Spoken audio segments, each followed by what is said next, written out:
370 words, 250 milliliters for every 100 words, meaning I just wasted 925 milliliters of water generating something I could have thought by myself.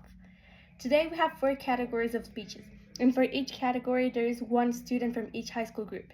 In total, we are 16 students speaking today. Imagine if every one of us had asked the very question to ChatGPT. All of us together would have wasted around 14.8 liters of water. The problem is, even though there are 16 of us presenting today, every person in each classroom made a speech.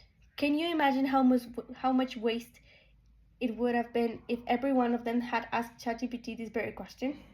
And not only that, in a 2021 research paper, scientists from Google and the University of California at Berkeley estimated the training process of AI like ChatGPT alone consumed 1,287 megawatt hours of electricity, which is equivalent to a lifetime emission of 5 cars, generating about 552 tons of carbon dioxide.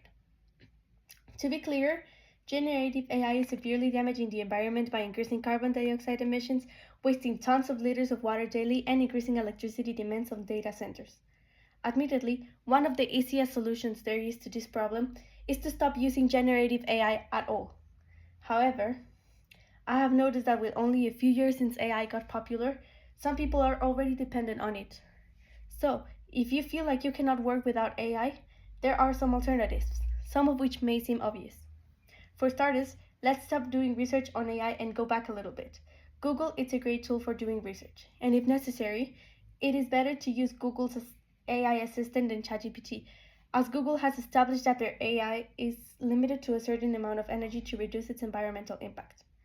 For things like generating images and videos, I believe it is important to go back to actual artists that put a heart and a soul into their work. And when you really feel curious about how you would look if you were from the other gender, think first about how generating pictures and videos is way more damaging than generating words and see if it is worth it.